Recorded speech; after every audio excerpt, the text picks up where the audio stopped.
want to thank everybody for coming to the press conference. It means a lot to us.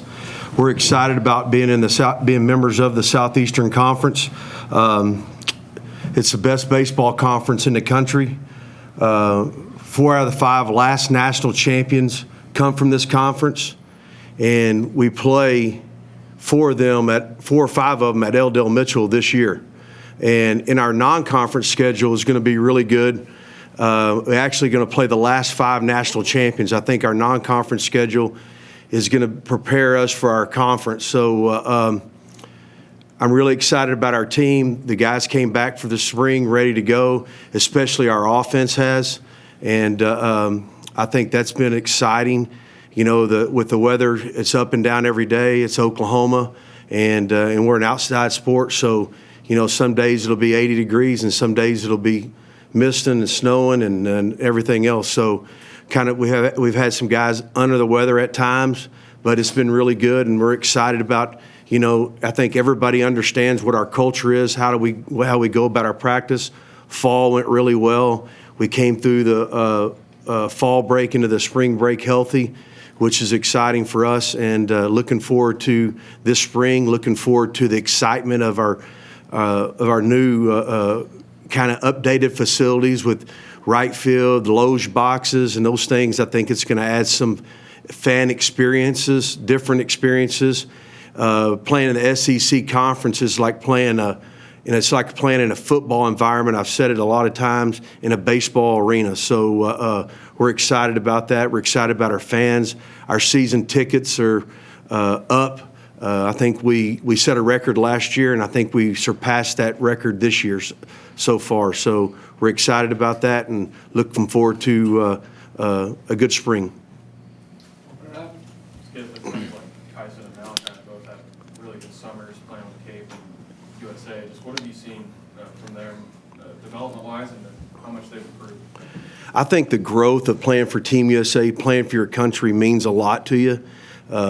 And I think they understood that. You know, them going to the Cape, how they go about their business every day. It really, what it does is their leadership sets a standard in our program for our other pitchers and our other players, how they go about their business. And I think that helped. I think they were aware of it, playing for Team USA, from how you stand for the national anthem and how you go about your business. I think that's what's been exciting, and the growth of Malachi has been really exciting. I think his little bit of change in his delivery has really helped him be more consistent, and we're looking forward to watching him compete. I mean, the game's an imperfect game. It's not a perfect game, and I know one thing: when I sit over in that other dugout and watch those guys pitch, they're going to give you effort. And that's all you can ask out of them. They can't be superheroes. They just got to go out and be themselves, and themselves are good enough for us. Yeah, Skip, sticking with the pitching, fans are really excited about Cam and Crossland in particular. What are those two guys bring to the table for you? Well, I mean, I think Cam's grown up a little bit. He's understanding how to take it one pitch at a time. He's really exciting to see his growth from when he got here. I mean, he's changed completely with what our strength coach has done, Tim Overman, our nutritionist. I mean, it's really helped him as he's grown. I think Malachi and Kyson's help with the leadership of understanding how we work and how we go about our business. Our sports science program has really helped him a lot. And now in our mental performance coaches helped him as well, going through us and helping us how to make sure he understands taking it one pitch at a time. You can just take it one pitch at a time and understand one pitch at a time is really where you're going to it really matters a lot. Skip, obviously you lost 3 guys from your outfield that had, you know, been big pieces there for a while, but obviously Walk's got some experience. Deshaun and Brandon, how do you feel about that group going into the season? I'm really excited about it. I mean, they have one of the best coaches in America with Reggie Willis as an outfield coach. You know, a lot of time we lose sight, because I'm sitting up here as the head coach of the invisible. Our invisible guys are our coaches. You know, they're invaluable. And with what Ryan Gaines, Reggie, Todd Butler, all of them, Russell Raley, all those guys do, I think that they've come along, understand how to practice and how to go about their business. Walk is matured a lot, understands he's going to play center field. He sometimes he plays so hard, he kind of plays reckless. He's learned how to get through that a little bit. Brandon Kane's done a great job. Deshaun Harris, Deshaun Harris is a great story for us. He came in our program as a walk-on, and he's gotten better every year, and he'll see a lot of playing time. Sam Christensen's played good. He's had a really good spring, and I think those things can continue. And here of late, Gamble has been really, really well. Swung the bat really well. So we're excited about that. They're really dynamic athletes. All those guys in the outfield, they can run. Dickerson, we've moved Dickerson from the infield to the outfield. This guy's got a lot of power. He's got a lot of ability, and it's just now seasoning him. He reminds me a lot of Hardman as a freshman. Has a lot of ability, and just kind of put him in pieces where he can succeed and watch that confidence grow. Is it one of those things that when you're replacing 65% of the offense, is that almost overblown in a way, being that you guys did go out and recruit well? Is there, I guess, a confidence in what you guys will be offensively here through this first? That's a great question. It's you look at it, when we made this transition and we hired Todd Butler. The guy spent 15, 17 years in the SEC as a recruiting coordinator. I call him a bird dog. I'm just a country guy. That's what I call him. He goes out and he'll find them. He will find the guys in how they fit our culture and how they go about their business. And, losing 65% of your offense is really difficult. We lost 55% of our pitching. And so when you look at those numbers, it scares you. But if you just think about winning pitches and understand the process and lose yourself in the process instead of dealing in the results, then all of a sudden you start looking up the middle of the field. You got Easton, you got Mudler back, you got Willich, you got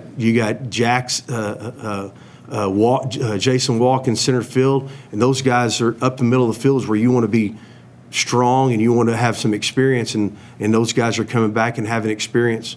And I think their fall, they had to learn a different system, learn a different culture, our compete clause culture, a championship standard, how you go every day, Oklahoma before you, the mentality, the process, engage with each other, the toughness and the energy you bring to practice every day. Every one of those players had to learn it from these guys sitting up here, and I think they did a great job. Now it's just trying to polish those guys in our offense and how Coach Willits runs our offense. And I think that's getting those some continuity and figuring out who hits behind who leads off, who hits in the 9-hole, and going forward and just try to put as much pressure you can to create some chaos on the field for the other team.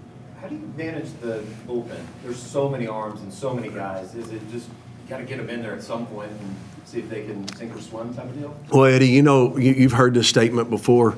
How you do that is, my dad had a cowboy hat, and how he paid his bills, you just pull, that bill, I'm going to pay that bill, when he pull out a cowboy hat. You just got to pull the guy out and you got to throw him out there and see what he does.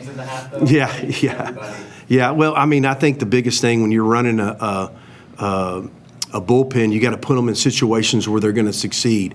Right, left, right, or you look at pitches, you look at strength of a hitter, weakness of a hitter, strength of a guy in the bullpen, weakness of a guy in the bullpen versus a hitter, and you start looking at that and you start dissecting as you go through it. And then you play the hot hand. There's a lot of guys that you play the hot hand, and all of a sudden that guy starts getting experience. And, look what we did with Cade Horton, and those things will happen.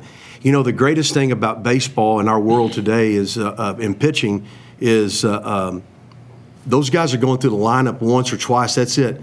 Back in the day, I think Jim Palmer won 20 games in 8 seasons. That'll never happen again. Yeah.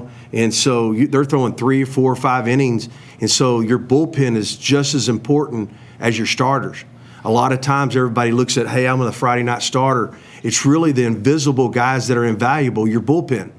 It's the guys that, hey, they're sitting in English class, or sitting in biology, or they're sitting wherever in a business class, and they look out Hey, they're playing a game. I might throw the 6th inning tonight. I might throw the 7th inning tonight. I might throw the 8th inning tonight. I might throw the 9th inning. That's the exciting part as a pitcher.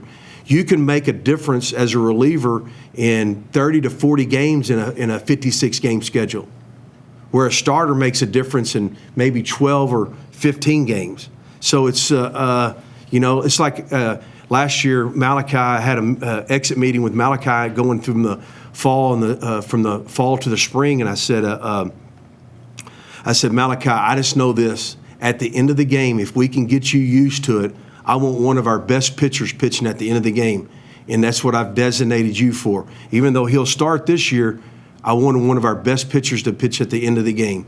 And he did a great job for us last year understanding that role. And getting those guys to understand that role is really, really difficult at times, especially in the world that we're living in an NIL world, in a selfish world that we're living in. It's all about me, and it's not about us.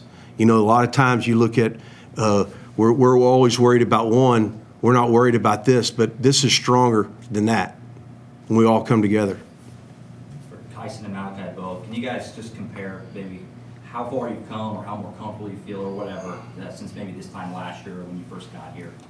Skip helping you out. So. Yeah, like Coach said about Team USA and the Cape, I think that experience playing with the best people around the world, names that I've seen play in the game, that just top guys really help with the experience and the confidence coming back and really trying to share our experience with the other team and our teammates and seeing them rise as well. No, definitely piggybacking off him, just knowing that my name was called to be on the biggest stage of the biggest names, really was a big confidence boost, and knowing that my name is on that USA jersey, just coming back here, knowing what I can bring to the table with my guys, trying my best to be a leader and show what we can do this year. I've got a ton of confidence in this team, big brotherhood here, compete every day. Love it here. I feel like we can be really great this year. Probably one of the coolest experiences I've ever had was last year when I got the phone call that those guys were going to play on Team USA. I called them both in my office, and I get kind of emotional about it because, you see guys get called in the big leagues. I've had a lot of guys call me at night. Hey, I'm getting to go to the big leagues. Well, when they heard their name getting for Team USA, and Easton's played on Team USA at a younger age. When they got that opportunity, it was like they were so excited. It was like, wow. It means so much for them to play for their country. It was incredible to see their reaction to it. Easton, I guess for you, obviously you had a really big season at the plate last year. What are some of the things maybe you've been tinkering with this offseason to kind of be able to build on that? Just getting through the offseason, I understand who I am as a player, and it's really just continue to work on the mental side of it. You are who you are as a player. I think at this level and even the next level, the skill gap's so small that it's one of those, it's really half the time not physical. It's all mental. So it's how can I be the strongest I can in between the years and understand that my game will be my game and trusting that, trusting my work and trust what I do off the field, but make sure I'm really strong in between the years. So once the game gets going, I can continue to be within who I am and not try to do too much. Skip, you briefly touched on the upgrades coming to LDM Mitchell Park. What does that increased fan engagement do for this team? If you were around our baseball team in 22, in every big environment that they played in, they played really well. And I think the more that fan experience can get into it, and they're gonna see it when one of these teams come in here and there'd be a lot of other fans here, they'll see that experience. You go to some of these SEC deals, it looks like Lloyd Noble out in the parking lot. There'll be barbecue pits going crazy, and it's exciting. It gets really exciting. I think they'll elevate their game. It'll help them prepare them for the next level, understanding, hey, it's really just about being in control of yourself, making one pitch at a time. That's really what it's about. We always look at them, and I think they're still amateurs. And if we can teach them, it's going to help them further down the road. We're here as teachers to do it. I was excited. Our team GPA this year was a 3.3 in the fall. We've done something to change their life. And whether it's teaching them about changing the flat to understanding going one pitch at a time, that's what we're we're put on earth is to help people. That's what I was anyway. Yeah, but you got like 13 true freshmen on the roster. You just talk about how they've been coming along this spring and just how they've really helped the roster get better. Yeah, I think Coach Butler did a great job of going out and finding the freshmen that fit our culture and how we go about our business, whether it's athletically or on the mound. I think they've experienced a lot, and they've had really good experiences. Catalano's really come on. Barfield has really come on. Dickerson, those guys have really done a great job as we go through it.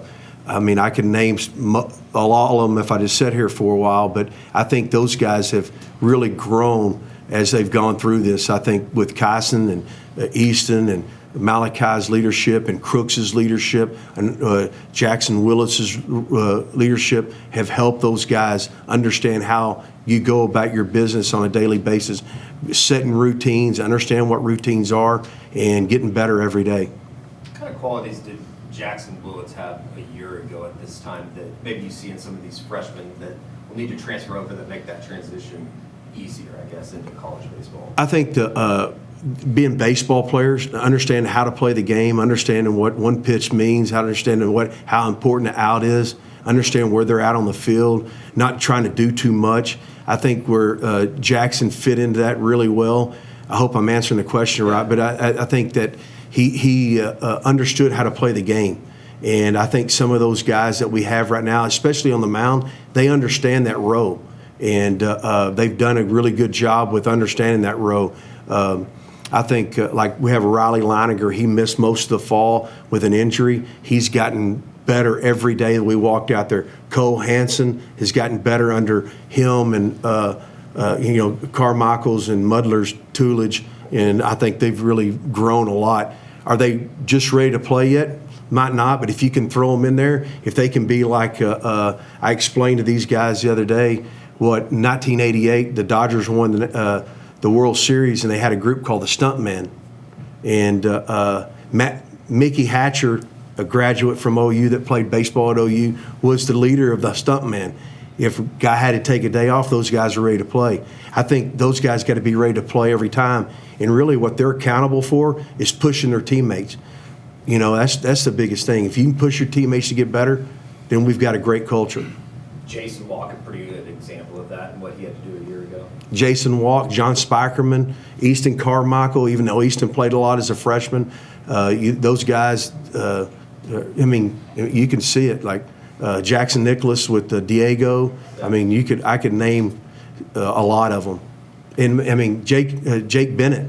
I mean, Jake Bennett was one of those guys we'd thrown on Tuesdays. Yeah. You know, and all of a sudden he went from Tuesday to Sunday starter to Friday night starter, going in the 50th pick in the draft I mean, the guy could have a chance to pitch in the big leagues the next couple of years. Just for the players, what newcomers have really stood out swinging the sticks so far? I can go first. I'm thinking of our stars that we have like really set up to go from day one. Dawson Willits, again, he's tough out pitching to him, especially on the bases. Real athletic guy. He's stealing every bag, every attempt he gets on base. He's stealing bags. He's just a ball player. Pretty much everyone that I throw to, everyone's a tough out in the box. We got some sticks, but especially on the base path with Reggie, we don't want people on base for playing against us. No, definitely. Especially Dawson Willis, really good, hard out. I mean, a lot of power, really disciplined up there. We preach discipline. It's never easy out. They swing at good pitches. They take the bad ones. I'd say Kyle Branch, freshman, really hard out. He's a gritty guy. I mean, he'll take it off your teeth for you.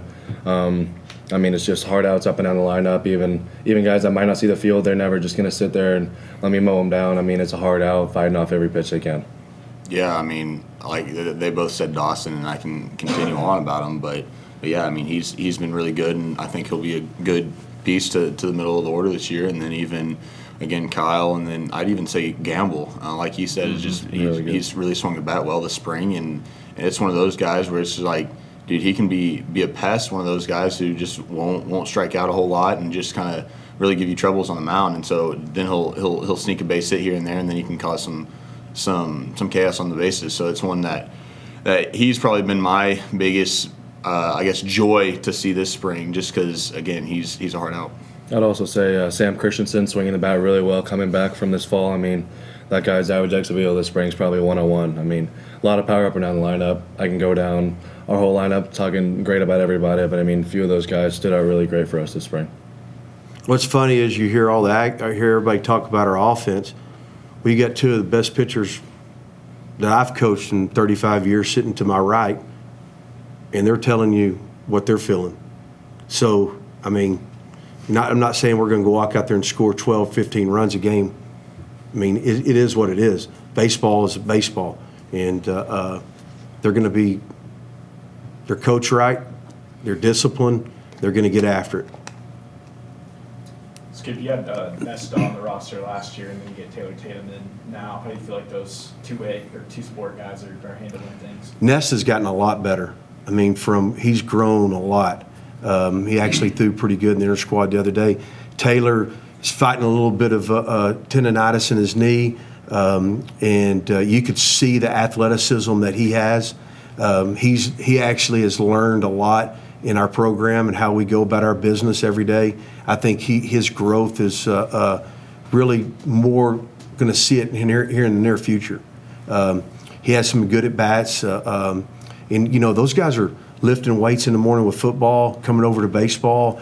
It's been a really good eye-opener for them to how they got to really understand their nutrition, their sleep, and all the stuff, how they go about their business. But both of them are dynamic athletes. Nesta's like it's kind of he plays defensive end, and but he pitches like he's calm. I would think defensive end he's going to be slinging snot, right? But he's really calm on the mound. It's been interesting to watch, and he's gotten a lot better. They've grown a lot. I think Nesta's grown the most, but he's been in our program a lot more.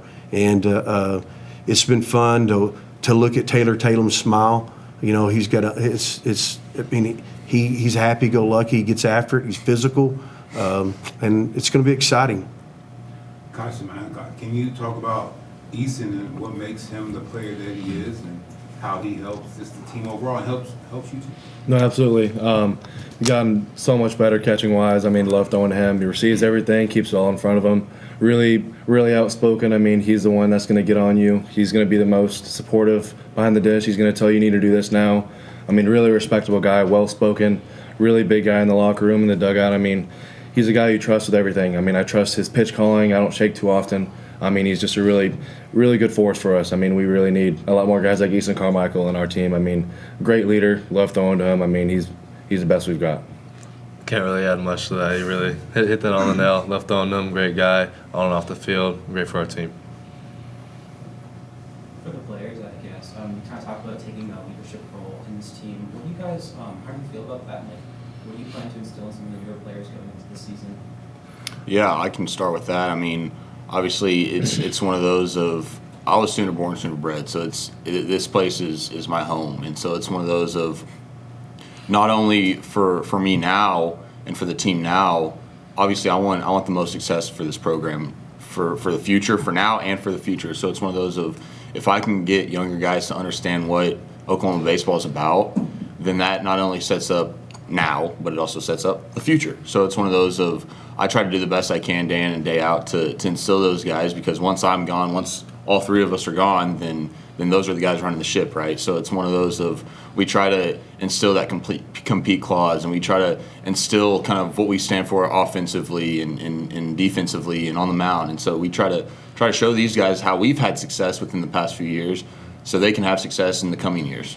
No, definitely. I mean, I would say Kais and I are leaders through action more. We might not be the ones to call a team meeting and grill some dudes about it, but I mean, Skip says it all the time about how we go about our business, in and out. I mean, get there early, get our work done. I mean, it's really a professional take on what we do every day. We play catch the same way with high intent. I mean, it's intent through everything, and I know that, I mean, young guys, I mean, there's eyes on us all the time. They see it. They see the success that we've brought through our ability to go through our routines on a daily basis, and I feel like they can learn a lot. I mean, if they can take our mindset, they'll be able to grow exponentially. Yeah, I agree with what Easton said about kind of sharing our own thought process and trying to really instill that into other players. Like, I'll have an outing. If I have a bad outing, can't show it at all, got to tell the guys, like, I trust myself. I get hit around, so what? It's a game. Baseball's hard, so people get hit. They're not going to hang your head. Can't have that around the program. Can't be a cancer to the team. So really just share my mindset. If guys are doing really good, pat him on the back. Really try to pick his brain about his outing. Like, try to figure out what he's thinking on the mound, share what I would have done, what I really liked about his outing, what I think he could have done better, and just really trying to help our team. Yeah, adding on to that, we got a lot of guys eager to learn, especially young guys. I mean, knowing that Kyson and I have had success, they're not slow. They're not waiting to ask us around, ask us questions about what they should have done. I mean, they want to learn as much as we do, and we're happy to give them any insight that we can to make them the best players that they can be. For the Witherspoon friends as well, you didn't obviously go to baseball straight away. You had swimming and track and all your other sports before that. I was just wondering, how have those sports helped you develop your pitching game as well, if any way they have? I can say, like, just growing up, being athletic, really since birth, always moving around. I think it just helped with our physicality. I could say for me, like, holding my velocity throughout the innings. I think just my athleticism really just helps me keep that going, and really on off the field, just think I'm athletic. That's pretty much all I got. No, definitely doing all that definitely gives us more of a physical look. I would say we're pretty built guys, maybe not looking like your average pitcher, but I mean we throw harder because I would benefit it to the swimming and everything else we did growing up. I think it does nothing but help you doing all that, all the variety. Kyson, Malachi, what does it do to your confidence to have that family bond and know that the guy next to you is either has or is going through the same thing you are right now? Well, it's awesome. He's my built-in partner. Like, we play catch every day, and if we see something, we're harping on each other. If we see each other slack, which we really don't ever, but we keep each other in check and really try to keep us to the same standard. No, I know. I play catch with him every day. He knows me better than I know myself. I'd say the same for him. I see a little thing. I mean, I'm quick to tell him. He takes it. He takes it well. I take it well. I know he's got my best interest in his heart. So, I mean, it's great. I mean, I grew up playing catch with him, and I'm able to do it here on the big stage. I would say it's more of a blessing than anything. I mean, we weren't expected to go to the same colleges growing up, but being here at the SEC with my brother, man, I mean, it's a great feeling. I'm blessed to be able to do it. Easton, you guys talked about who some of the new hitters are that impressed, but who are some of the new arms that you've really enjoyed working with so far? I mean, obviously you can't leave out these two, right? But I guess newcomers, I'd for sure say Crossland. I mean, having an older brother who's a big changeup guy, to have him who's a big changeup guy too, it's kind of, I get to reminisce when I catch him a little bit, just because of he has a lot of feel for that pitch. But so he's awesome to catch.